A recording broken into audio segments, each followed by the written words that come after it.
the birth chart for Deepak Chopra, born October 22nd, 1946 at 15:45 in New Delhi, India. He's a famous lecturer, guru, writer, teacher, doctor. If you looked at the eastern horizon when he was born, the sign of Aquarius was rising. The 11th sign of Aquarius was rising at 24 degrees and 22 minutes. This is really pertinent to Deepak's chart because it becomes the most effective point of every house. If you look at the things that Deepak was working on, you look to see where the Multikona signs fall: 1, 4, 5, 6, 7, 9, and 11. So Aries was falling in the third house, so communication is very big for him. He's working on that in his life. The fourth sign of Cancer is falling in the sixth house, so he's working on health and healing. The fifth sign of Leo is falling in the seventh house of relationships, so he's working on partnerships and relationships. The sixth sign of Virgo is falling in the eighth house. He's working on research, spiritual research. The seventh sign of Venus is falling in the house of good fortune and teacher teaching. So he is doing a lot of writing and publishing. The ninth sign of Sagittarius is falling in the house of income, so he gets income through teaching. So those are the main things. And the 11th sign of Aquarius, falling in the first house. Aquarius is our air sign, very much in their head, very mental, very want to help everyone. Spiritual leaders often are Aquarius.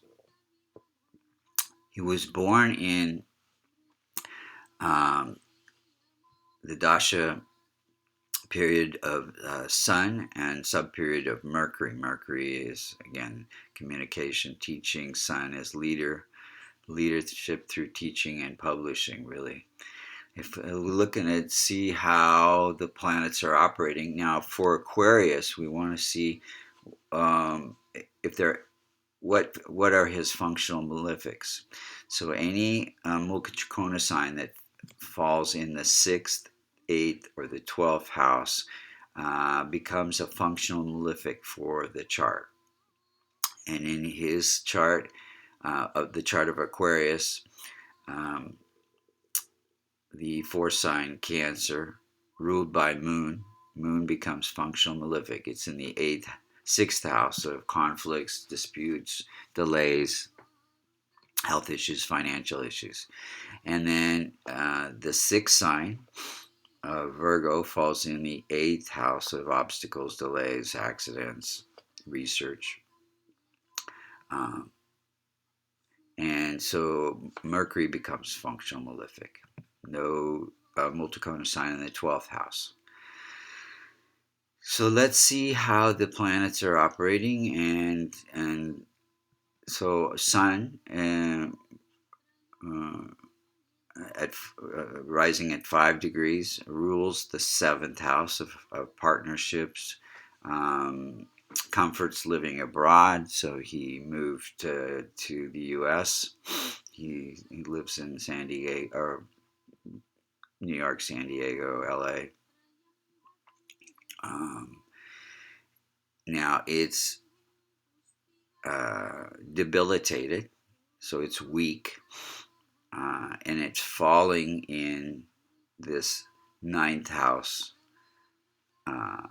and in fact he has 4 planets in the 9th house. So whenever you have many planets in one house, it means it's a real focus for your life. This is all about teaching, this house.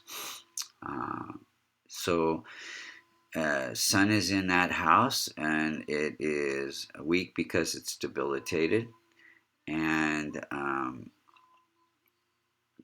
also in this house, you find Mars, just slightly weak, more than 25 degrees, almost a degree over. And Mars is ruling this third house of communications, so it gives him ambition to communicate, to teach. And we have Mercury. Mercury is again about communications, and it's ruling this eighth house of research, spiritual research. So he did a lot of spiritual research to write the many, many books that he's written. Mercury is also about publishing, and it's functional malefic. And it's close to the rising sign degree as well as Mars. So those become very powerful. Um, let's see here. Jupiter is also in this house. Um, and Jupiter is ruling the house of income. Again, we said income through teaching. Jupiter is all about teaching. It also has to do with law and legal issues. If we were to look, he was involved in a lawsuit, defamation of character lawsuit in '97, and he was going through Jupiter Mars period. So Mars can be conflict, and Jupiter is legal issues. So when you put these all together, you connect all these different planets, just makes a very, very powerful chart for teaching and a teacher. Moon is ruling the sixth house of health and healing, and so he's a doctor and Ayurvedic, studied Ayurveda and teaches about Ayurvedic lifestyle, and so that became very, very important to him. And working with the public, Moon is working with the public, and so it's in this house of research. So research into healing, to help people heal themselves. Ayurveda is very powerful sister signs to Jyotish. Venus rules the house of teaching, and it is falling in the house of career. And so he has his career again through teaching.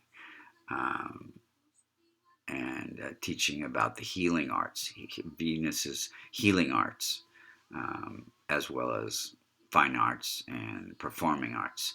So it's there with K2.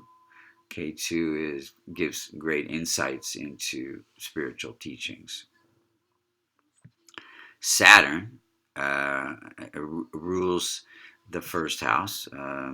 It's the ruler of the sign, and it has to do with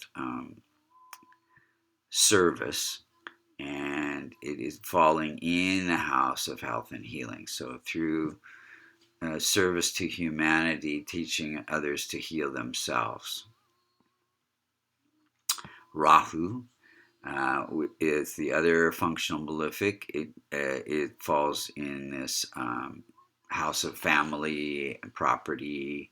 Has several houses and properties, and gives desire for family. He has a beautiful family, and it's aspecting the house of career, desire for career. And K2 is falling in the house of career, and it gives great insights into spiritual teaching. The remedy for the chart would be transforming Mercury through chants and charities, helping children, and listening to Vishnu chants on Wednesdays. listening to Shiva chants on Mondays and helping women, and then as well as Rahu and Ketu giving to people who cannot help themselves, and listening to Shiva chants on Mondays again.